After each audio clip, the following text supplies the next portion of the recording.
tingnan niyo, wala akong ka-effort-effort sa face ko ngayon dahil sobrang busy talaga ako. Ang dami kong ginagawa. Okay. So, gumagawa ng test questions na visa style at nag-i-entry ng card at saka SF10. O, ganun. Kasi going na kasi on go. Malapit na kasi yung checking. You know na malapit na magtatapos ang ating school year ngayon. So, this time ay minamadali ko lang ang pag-unbox nitong mga bagay-bagay na nabili ko.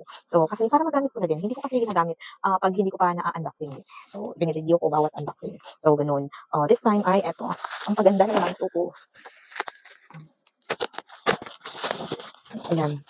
Kanina, may nakita akong friend, yeah, parent ng estudyante namin. So, yung anak niya, estudyante ko, nung nasa grade 1 pa lang ako na-assign. Ngayon, nasa grade 4 na ako. Yung anak niya, under pa rin sa akin, pero subject teacher na ako. So, ang sabi niya, "Ma'am, kuminis yung mukha mo." Wow, sobrang happy ha. So, effective talaga yung yung mga ginagamit natin. Oh, grabe. So, kahit naman ako, napansin ko din na kuminis talaga yung mukha. So, pero ito, so kung ano to, baka makakatulong din to sa pag-maintain ng kinis ng mukha natin. So, let's find out kung makakatulong ba siya. So, ito, order ako nitong sabon na ito. So, ito yung Ariel Glow, Kojic Gluta Soap. Ariel Glow, Kojic Gluta Soap. So, ayan, Kojic siya, tapos glutathione with niacinamide.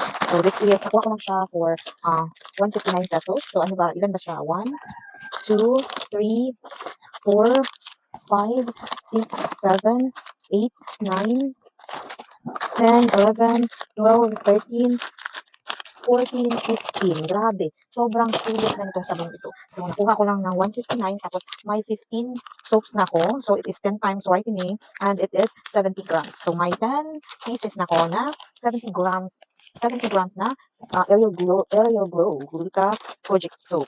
Ayan. So, saan ka pa? So, napakasulit na nito. So, at sa susunod kong video ay pinapakita ko na ang resulta habang ginagamit ko siya. So, thank you so much for watching. So, kung gusto mo rin ng ganito kadaming sabon, ilalagay ko yung link sa binigyan ko nito. Thank you so much. God bless.